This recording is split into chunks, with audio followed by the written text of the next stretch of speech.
फज्र की 2 रकात सुन्नतों के बाद लेट कर उठना क्या सुन्नत है? देखिए इस सिलसिले में उलमा का इख्तिलाफ है, लेकिन अक्सर जो जिक्र किया है उलमा कराम ने, खास तौर पे उलमा हदीस ने, और वो ये कि फजर की 2 सुन्नतें पढ़ने के बाद हल्का सा आप सल्लल्लाहु अलैहि वसल्लम लेटा करते थे। अब ये सुन्नत है, ये सुन्नत साबित है, इसमें कोई शक की बात नहीं है। लेकिन इख्तिलाफ जिस चीज़ में है वो ये कि क्या जो शख्स तहज्जुद रात में पढ़ता है उसके लिए ऐसा करना मसनून है या हर शख्स ऐसा कर सकता है। तो बज़ाहिर ऐसा नज़र आता है कि हर शख्स से इस सुन्नत को अदा कर सकता है, चाहे वो रात में उसने तहज्जुद पढ़ी हो या ना पढ़ी हो।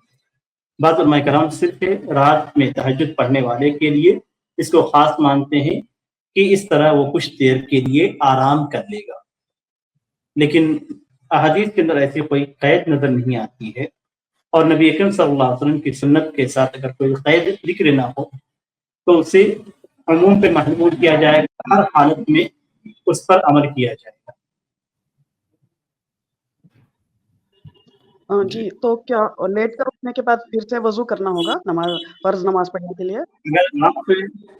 अगर लेटने की सूरत में अगर नींद गालिब आ गई और आप गाफिल हो गए तो आपको वज़ू करना होगा, और अगर आप गाफिल नहीं हुए तो आपको वज़ू नहीं करना होगा। यानी अगर आप जागते रहे, ऊँघने और जागने की कैफियत में हैं, आप आधी बेदारी की हालत में अपनी कैफियत जान रहे हैं और हर चीज़ का आपको शऊर है, आप गफलत में नहीं है, तो फिर वज़ू करने की ज़रूरत नहीं है। असल में नींद की जो कैफियत होती है वो 2 कैफियत होती है।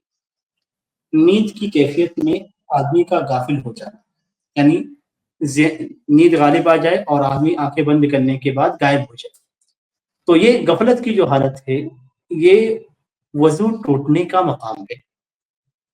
और यहाँ पे इंसान को ये मालूम नहीं होता है कि इससे हवा खारिज हुई या हवा खारिज नहीं हुई, इस वजह से वो जाकर वज़ू बनाएगा। और अगर ऐसी ऊँघ की कैफियत है जिसमें आदमी ऊँघ में तो है, नींद की कैफियत तो है, लेकिन वो अंदरूनी तौर पे जाग रहा है और उसे मालूम है हर हरकत या हर बात वो सुन रहा है, तो वो ऐसा शख्स से वज़ू नहीं बनाएगा।